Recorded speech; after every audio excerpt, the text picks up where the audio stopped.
여러분, 다음 열거하는 사람들의 공통점이 무엇인지 한번 생각해 보시기 바랍니다. 나니아 연대기를 저자한 C.S. 루이스, 또 전쟁과 평화를 쓴 톨스토이, 그리고 프랑스의 천재 수학자이고 물리학자인 파스칼, 또 우리나라 초대 문화부 장관을 역임하신 이어령 교수님. 여러분, 이들의 공통점이 뭔지 아십니까? 이분들은 다 하나같이 그 시대의 최고의 지성인들이었고, 또한 신의 존재를 부인하는 무신론자들이었습니다. 그런데 또 한 가지의 공통점은 뭐냐면, 결국 이분들은 변함없는 그 진리 앞에 무릎을 꿇고 겸허히 고개를 숙이면서 예수님이 나의 구주, 나의 하나님이라고 고백한 그런 분들입니다. 제가 얼마 전에 아주 충격적인 기사, 또 영상을 보았습니다. 또 한편으로는 너무나 은혜가 되어서 우리 성도님들과 함께 꼭 나누고 싶다, 이런 마음이 들어서 설교 전에 잠시 영상을 한 편 보려고 합니다. 현재 세계에서 가장 영향력 있는 지식인 중에 한 분으로 꼽히는 분입니다.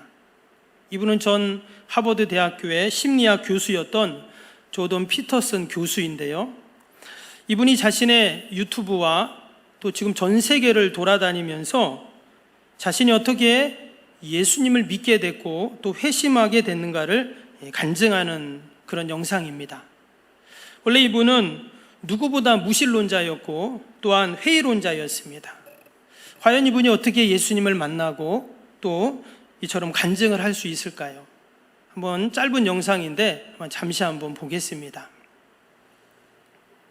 500만 베스트셀러 12가지 인생의 법칙의 저자, 유튜브 공식 채널 조회수 3억 6천만, 구독자 500만 명을 달성한 전 하버드대 교수 조던 피터슨.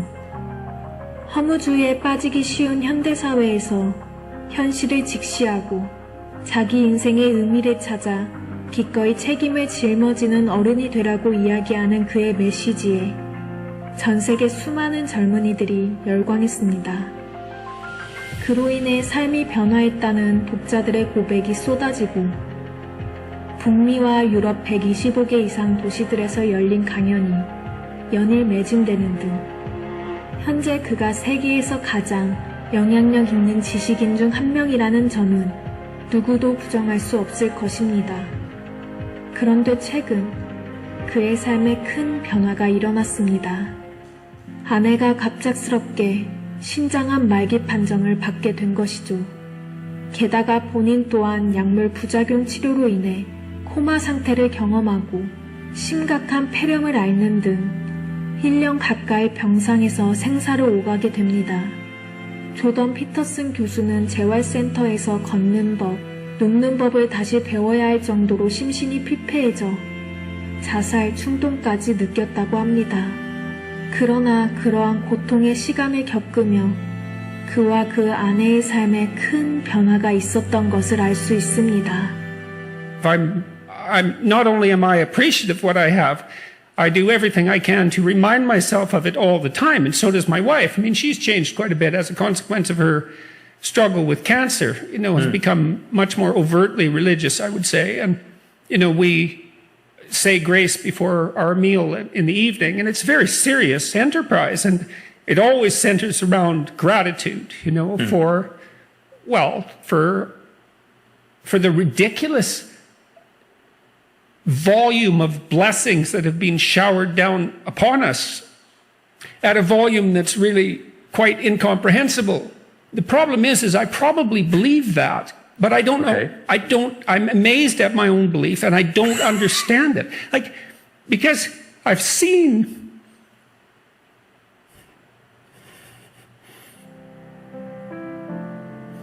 sometimes the objective world and the narrative world touch. That's Jungian synchronicity. And I've seen that many times in my own life. And so in some sense, I believe it's undeniable, But the narrative and the objective world touch. And the ultimate example of that in principle is supposed to be Christ. but I don't know what to, and that seems to me oddly plausible. Yeah. But I still don't know what to make of it. It's partly because it's too terrifying a reality to fully believe. I don't even know what would happen to you if you fully believed it. 그리고 2021년 11월 3일 조던 피터슨 교수 공식 유튜브 채널에 약 6분가량의 기도 영상이 올라왔습니다. God lift from me the intolerable burden of my ignorance, arrogance, willful blindness, bitterness, and resentment. As I pray that others rise above the same faults and temptations, I see even the best of men degenerating into the exchange of blows. I see even the best of men identifying the enemy in our neighbors and friends. I see even the best of men falling prey to cowardice and self-righteous anger. It needs to stop. I need to stop. You need to stop before it's too late. Who is the enemy here? The snake in your heart? The lies on your tongue? The arrogance of your intellect? The cowardice of our refusal to see? The enemy is that which divides to sow discord. The enemy is the pride and the fear that stops us from lending a hand across the divide. The enemy is the great and eternal adversary of mankind. And if we demonize our brothers, our comrades in arms, do we not precisely call that dread spirit forth? Have we not yet learned? Courage, trust, truth, love, even unto your enemy, which is yourself. God, forgive us our trespasses as we forgive those who trespass against us. May what is highest guide our vision.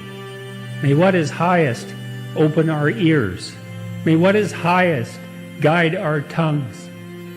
And may we pray, fearful of the hell we could so easily and carelessly create, deliver us from evil. Shine a light into the corners of our dark hearts. For thine is the kingdom, the power and the glory, forever and ever. Amen.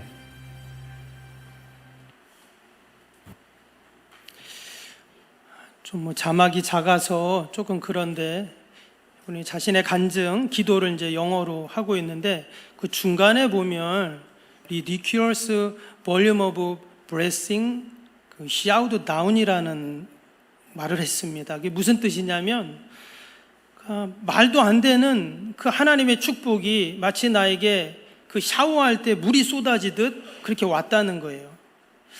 여러분, 과연 마치 샤워할 때 물이 쏟아지듯 그에게 부어주셨던 것이 뭘까요? 바로 그것이 여러분 하나님의 사랑이고 은혜였는 줄로 믿습니다. 여러분, 어떻게 이분이 변화될 수 있었을까요? 새로운 지식을 많이 얻어갖고 변화됐을까요? 아닐 겁니다. 아마 자신이 갖고 있는 지식만 해도 대단하죠.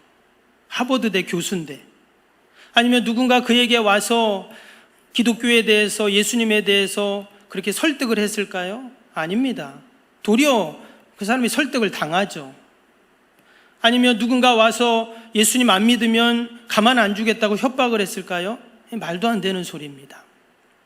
그렇다면 어떻게 그가 이처럼 눈물을 흘리면서 마지막에 아멘 기도하는 거 보셨잖아요. 그는 하나님을 만났기 때문입니다. 하나님이 나를 얼마나 사랑하시고 또 나를 향한 그 하나님의 러브 스토리를 그가 알게 된 것이죠. 여러분, 동일하게 지금 나에게 필요한 게 뭘까요?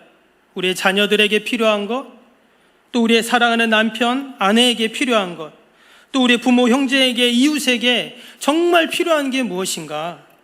다른 것이 아닙니다. 인격적으로 하나님을 만나는 것이고 나를 향하신 그 하나님의 절절한 러브 스토리를 아는 것인 줄로 믿습니다. 오늘 함께 읽었던 로마서 8장 이 31절에서 39절까지는 나를 향하신 그 하나님의 사랑, 또 주님의 사랑 이야기, 그 러브 스토리가 어떤 것인지를 잘 소개하고 있습니다. 먼저 하나님은 우리를 어떻게 사랑하시는가? 우리를 위하시는 분이라고 말씀하고 있어요. 우리 31절 다시 한번 보시면 그런즉 이 일에 대하여 우리가 무슨 말하리요? 만일 하나님이 우리를 위하시면 누가 우리를 대적하리요? 또 32절도 보면 이 모든, 밑에 보시면 이 우리 모든 사람을 위하여라는 말씀이 나왔잖아요. 또 34절에도 보시면 34절에도 중간에 보시면 우리를 위하여 간구하시는 자신이라 그랬습니다. 여기에 보면 하나님이 다 우리를 위하신다라는 말이 나와요. 이런 위한다는 말이 뭘까요? 똑같은 말씀을 세번역 성경으로 보면 하나님이 우리의 편이시다 이렇게 기록을 해놨어요. 하나님이 우리 편이라는 거예요. 내 편이라는 겁니다. 그래서 이 위한다는 말 속에는 헌신이 담겨 있어요. 부모가 자식을 위하여 아낌없는 사랑을 베풉니다. 거기에 희생과 헌신이 있죠. 남편이 아내를 위해, 아내가 남편을 위해, 또 가정을 위해 열심히 일을 합니다. 거기에 희생이 있고 헌신이 있죠. 또 성도들이 교회를 위해서 봉사합니다. 아름다운 헌신이 있어요. 동일하게 하나님이 우리를 위하신다는 말도 그 말 안에 우리를 향하신 사랑, 또 헌신, 여러분 희생이 다 담겨 있는 줄로 믿습니다. 바로 우리를 향하신 하나님의 사랑의 방법입니다. 여러분, 하나님이 우리를 위하시고 우리 편이 되어주시면 어떤 일이 생길까요? 31절 다시 한번 보시면 그런즉 이 일에 대하여 우리가 무슨 말하리요? 만일 하나님이 우리를 위하시면 누가 우리를 대적하리요? 아무도 나를 대적할 수 없다 하는 말씀입니다. 32절을 보니까요, 자기 아들을 아끼지 아니하시고 우리 모든 사람을 위하여 내어주시니가 어찌 그 아들과 함께 모든 것을 우리에게 주시지 아니하시겠느냐. 우리를 위한 사랑은 우리에게 모든 것을 주신다고 이야기합니다. 또 33절 봅니다. 누가 능히 하나님께서 택하신 자들을 고발하리요? 의롭다 하신 이는 하나님이시니. 고발할 수 없고 우리를 꼭 지켜주신다는 말씀이죠. 34절을 봅니다. 누가 정죄하리요? 죽으실 뿐 아니라 다시 살아나신 이는 그리스도 예수시니 그는 하나님 우편에 계신 자요 우리를 위하여 간구하시는 자신이라. 누구도 우리를 정죄할 수 없다고 말합니다. 35절도 봅니다. 누가 우리를 그리스도의 사랑에서 끊으리요? 환난이나 공고나 박해나 기근이나 적신이나 위험이나 칼이랴. 하나님의 사랑에서 어떤 것도 끊을 수 없다 이렇게 말씀합니다. 그래서 우리를 위하신다는 말은 다른 말로 하면 우리를 사랑하신다 하는 말이에요. 사랑하기에 이 모든 일들이 이루어지는 것입니다. 맥스 루케이도 목사님의 희망의 메시지라는 책에 보면 하나님이 우리를 위하시고 내 편이 되어주실 때 어떤 일이 일어나는가? 늘 내 곁에서 나를 위하시고 어떤 상황과 관계없이 나를 위해 주시고 또 내 곁에서 나를 응원해 주시는 것이다 했어요. 이것을 다 합쳐서 말한다면 여러분, 하나님이 나를 위하신다는 것은 늘 내 옆에서 내 편이 되어주셔서 나를 지지해주고 나를 응원해준다는 거예요. 어떤 상황이어도 내가 잘해서 좋은 일을 해서 훌륭해서 그때뿐만이 아니라 내가 또래는 실수하고 내가 또는 부족하고 연약해도 여전히 하나님은 내 편이 되어주셔서 나를 지지해주고 응원해준다는 거예요. 여러분, 세상에 이처럼 나를 응원해주는 사람, 응원해주는 곳이 있을까요? 여러분, 국가가 나를 위해서 무엇을 해줄 것을 우리는 기대합니다. 그래서 때로는 머리에 띠도 띠고 거리로 나아가서 하늘로 주먹을 뻗치기도 하죠. 때로는 촛불을 켜고 나아가기도 하고 태극기를 휘날리기도 합니다. 그러나 여러분, 국가도 나 개인이 국가를 위해서 희생하지 않으면 국가는 나를 위해 아무것도 해줄 수가 없습니다. 여러분, 직장은 어떨까요? 아무리 좋은 직장이어도 여러분, 내가 그 직장에 유익을 끼치지 않으면 그 직장은 나를 위해 주지 않습니다. 내가 월급 이상의 수익을 그렇게 내어주어야 직장도 직원에게 월급을 주는 것입니다. 내가 충성한 만큼 그렇게 보상을 해주는 거죠. 여러분, 세상에 많은 모임이 있습니다. 동호회나 또 친목회나 계모임이나, 여러분, 이런 모임도 마찬가지예요. 그 모임이 나를 위해서 우리는 무엇을 해줄 것을 늘 기대합니다. 그러나 내가 그만큼 그 모임을 위해서 나도 수고를 해야 되는 것이죠. 여러분, 부부 사이, 부모 자녀 간의 관계도 어떻습니까? 세상은 다 기브 앤 테이크잖아요. 내가 무엇을 해 주었으니까 너도 나한테 이렇게 해 주어야 된다는 거예요. 부모가 자식한테 내가 지금까지 널 이렇게 키워줬는데 네가 나한테 해줘야지, 이렇게 말합니다. 사람들은 다 뭔가의 갈증과 목말라 하고 있습니다. 이 사람 저 사람을 만나보아도 온전히 나를 위해주는 사람을 만나기가 쉽지 않습니다. 형식적으로 또는 말로는 위로해 줄 수 있습니다. 그러나 뒤로는 다 계산을 하고 있다는 거예요. 여러분, 누구도 순수하게 온전히 나를 위해주는 사람은 없습니다. 아무런 대가 없이 이유 없이 나를 잘해준다면 우리는 도리어 이상하게 생각을 합니다. 그러나 하나님은 어떻습니까? 하나님은 다르죠. 하나님은 오로지 나를 위하십니다. 온전히, 또한 무조건적으로 나를 위해 주시는 분이 우리 하나님이신 줄로 믿습니다. 하나님이 나를 얼마나 위하시는가? 오늘 32절에 뭐라고 했습니까? 자기 아들을 아끼지 아니하시고 우리 모든 사람을 위하여 내어주시니가 그랬어요. 하나님이 우리를 얼마나 위하시냐면 자기 아들도 아끼지 않고 십자가에 내어주셨습니다. 이것은 다른 말로 하면 아들보다 나를 더 소중히 귀히 여기신다는 말도 안 되는 그러한 말입니다. 여러분, 성경을 보면 하나님이 우리를 위해서 그 아들을 내어주심으로 말미암아 엄청난 고통을 감내하셨습니다. 마태복음 27장 47절에 보면 예수님이 십자가에 달리시죠? 그때 예수님께서 어떻게 하셨습니까? 그때 예수님께서 어마어마한 고통을 당하셨습니다. 그리고는 예수님이 하신 마지막 말씀이 있잖아요.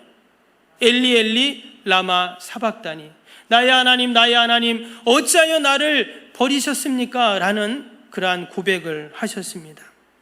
여러분, 하나님이 그 소리를 들으셨을까요? 못 들으셨을까요? 당연히 들으시죠. 그런데 성경을 보면 하나님은 아무런 말씀을 안 하십니다. 여러분, 만약에 우리 집 아이가 강도에게 잡혀서 살려달라고 부르짖으면 부모된 입장에서 어떻게 할까요? 여러분, 그런 적이 있었어요. 제가 예전에 부산에서 부교육자 섬길 때 교구의 어떤 집사님이 저에게 전화를 했습니다. 그 전화 내용이 뭐였냐면, 우리 집 아이가 지금 사고가 나서 어디에 있는데 지금 당장 문제를 해결하려면 500만 원을 붙이라는 거예요. 그리고는 전화기에 막 아이가 막 울음소리가 들리고 막 살려달라는 그런 그 소리가 들리는 거예요. 그 이 집사님이 얼마나 깜짝 놀라겠어요? 얘가 고등학생인데 아침에 학교 잘 갔는데 사고가 쳐서 이런 일이 생겼다는 거예요. 그리고는 전화를 해가지고 목사님 기도해 달라는 거예요. 그리고 지금 당장 은행에 가서 돈을 붙여야 된다는 거예요. 그럼 이런 전화가 무슨 전화입니까? 보이스 피싱이잖아요. 근데 그때는 뭐 그렇게 그게 많지도 않을 때였는데 요즘에는 뭐 보이스 피싱이 얼마나 많습니까? 며칠 전에도 저한테 문자가 왔어요. 어떤 문자냐면, 아빠 제 핸드폰이 고장나서 다른 번호로 지금 문자를 보내는데 확인하면 저한테 빨리 문자 확인한 문자 줘, 이런 문자가 온 거예요. 그래갖고 제가 애들한테 전화를 걸어줬더니 전화기 고장 난 적 없고 그런 문자 보낸 적이 없다는 거예요. 아마 여러분들도 그런 문자 받은 적 있죠? 해외에서 물건을 샀는데 지금 결제됐으니까 확인되면 문자 달라. 여러분 이거 보이스 피싱입니다. 그거 누르시면 큰일 나요. 절대 누르시면 안 됩니다. 눌렀다가 어려움을 당한 분들이 많아요. 나도 모르는 사이에 핸드폰에 뭐 이상한 게 깔려가지고 다 신상 정보가 노출이 되기도 하고, 또 아니면 뭐 다들 아시겠지만 무슨 관공서나 은행이나 뭐 이런 데서 전화가 와서 뭐 뭘 물어보고 계좌번호 물어보고, 특별히 우리 어르신들은 여러분 꼭 주의하셔야 할 줄로 믿습니다. 근데 지금 10년도 넘은 한참 전에 어떤 집사님이 그런 일을 당했어요. 그래서 제가 집사님 일단 경찰서에 빨리 전화하시라 이렇게 얘기하고, 그게 보이스 피싱이었죠. 근데 그 집사님이 그 순간에는 그 생각을 못했다는 거예요. 막 전화기에 대고 애들이 막 울죠. 막 살려달라고 하죠. 그러니까 막 그냥 정신이 없어가지고, 여러분 만약에 정말 그렇다면 어때요? 500만 원이 아니라 돈만 있다면 뭐 5천만 원, 5억도 보내겠죠.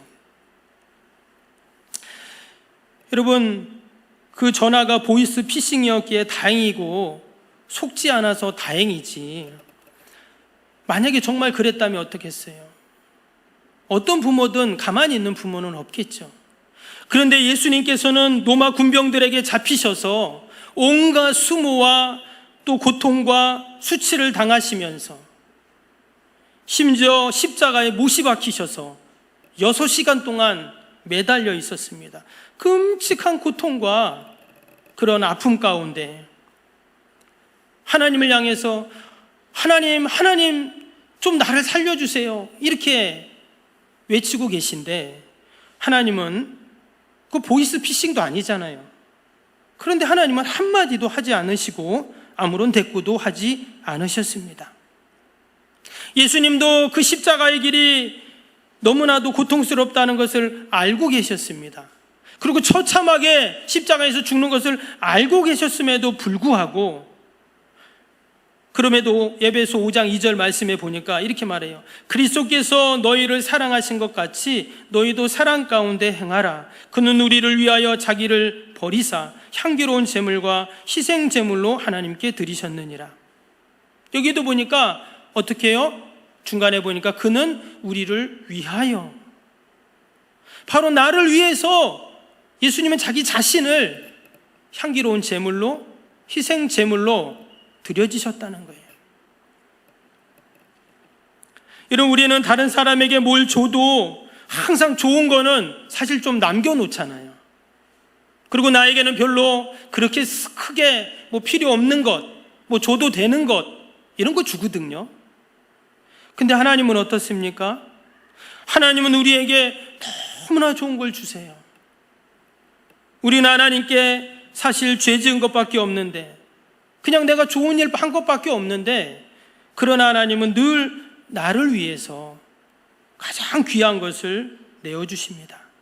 로마서 5장 8절에 보니까 우리가 아직 죄인 되었을 때 그리스도께서 우리를 위하여 죽으심으로 하나님께서 우리에 대한 자기의 사랑을 확증하셨느니라. 10절에도 보면 곧 우리가 원수 되었을 때 그의 아들의 죽으심으로 말미암아 하나님과 화목하게 되었은즉 화목하게 된 자로서 더욱 그의 살아나심으로 말미암아 구원을 받을 것이니라. 여기에도 보니까 우리를 위하여라 그랬어요. 8절에 우리를 위하여 화목제물이 되시고 희생제물이 되셨는데, 근데 그 시점이 어디라고 말했습니까? 곧 우리가 원수 되었을 때라 그랬어요. 우리가 하나님과 원수 되었을 때, 죄인이었을 때 우리를 위해서 이처럼 헌신과 사랑과 희생을 해 주셨다는 것입니다. 예수님이 십자가에 달리시기 전에 예수님은 등에 채찍을 맞으셨어요. 여러분, 그 패인 등에 붉은 피가 골짜기에 물처럼 흘러내렸습니다. 머리에 가시 연료관을 쓰셨죠? 그 이마에 파인 그 이마에 피가, 붉은 피가 흘러내립니다. 그리고 고통 속에 십자가에 달리시고 그 골고다 언덕을 십자가를 지고 올라가셔서 십자가에 달리셔서 마지막 남은 힘을 다해서 하나님 왜 나를 버리십니까? 외치셨지만 여전히 하나님은 눈을 감으시고 침묵하셨습니다. 왜 하나님께서는 아들이 십자가의 고통을 당하고 계실 때 가만히 계셨을까요? 또 예수님도 그런 모진 고통을 당하는 것을 아시면서 왜 그 길을 가셨는가 하는 거예요. 오직 답은 하나입니다. 나를 위하여 그 길을 가셨다는 것입니다. 때문에 우리는 십자가를 생각하며 늘 눈물이 나고 감사하고 마음이 뜨거워지고 또 그 은혜를 갚고자 하는 마음이 생기는 거예요. 아멘. 늘 말씀드리지만 내가 십자가를 생각하며 아무 느낌이 없다. 죄송한 말씀이지만 그분은 하나님을 모르거나 이미 타락한 분입니다. 그만 그 십자가 안에 우리를 향하신 하나님의 무한하신 사랑, 여러분 측량할 수 없는 은혜가 담겨 있는 줄로 믿습니다. 내가 감당해야 할 죄값을 예수님이 대신 받으시고, 내가 받아야 할 형벌을 예수님이 대신 받으시고, 내가 죽어야 할 그 십자가에 예수님이 대신 죽으신 것입니다.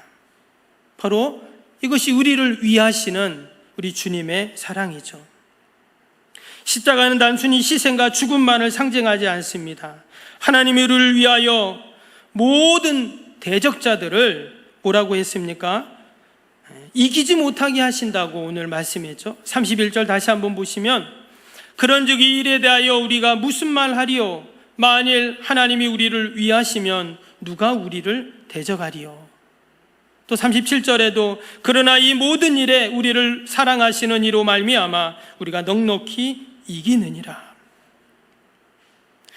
주님이 우리를 위하심으로 말미암아, 그 사랑으로 말미암아 이제 우리가 이 땅에 살아갈 때 우리를 대적할 자가 없고 우리가 늘 넉넉히 이기게 하신다고 약속해 주셨습니다. 출애굽기 14장에 이스라엘 백성들이 출애굽에서 홍해바다 앞에 있을 때, 여러분 그들이 뒤에 그 애굽의 군대가 쫓아왔습니다. 그들이 어찌할 줄 몰랐어요. 가긴 가야 하는데 홍해가 그들을 딱 가로막았잖아요. 뒤에는 최강의 애굽 군대가 그들을 쫓아옵니다. 그때 모세가 백성들에게 이렇게 말했어요. 모세가 백성에게 이르되 너희는 두려워하지 말고 가만히 서서 여호와께서 오늘 너희를 위하여 행하시는 구원을 보라. 너희가 오늘 본 애굽 사람을 영원히 다시 보지 아니하리라. 여호와께서 너희를 위하여 싸우시리니 너희는 가만히 있을지어다. 여기도 보니까 너희를 위하여, 하나님의 택한 백성을 위하여 하나님이 지금 싸워주신다고 했어요. 여러분, 하나님이 싸우면 누가 이길까요? 당연히 하나님이 이기시는 줄로 믿습니다.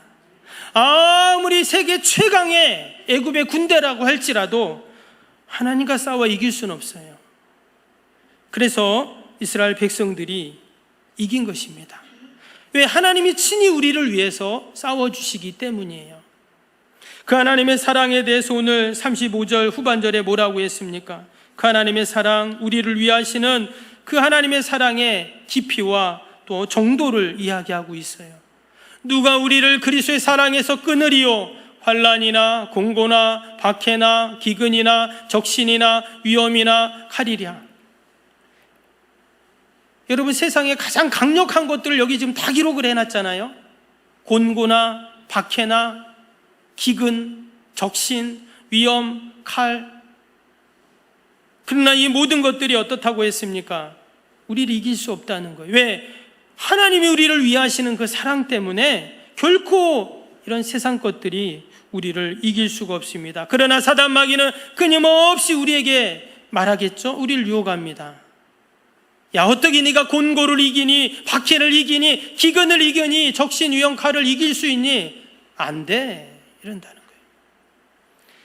그러나 여러분, 여전히 우리를 위하시는 하나님의 사랑은 성경의 시대나 지금 나의 시대나 여러분 동일하게 유효한 줄로 믿습니다. 그래서 우리는 늘 우리를 위하시는 그 하나님의 사랑을 기억하며 내 가슴에 간직하며 우리가 믿음으로 살아갈 때 우리가 한 주간도 넉넉히 승리할 줄로 믿습니다. 우리를 위하시는 그 하나님, 자신의 하나밖에 없는 아들까지도 우리에게 내어주신 그 하나님의 사랑, 그 하나님의 러브 스토리를 생각하면서 우리 한 주간도 승리하는 저와 여러분이 되시기를 주님의 이름으로 축복합니다.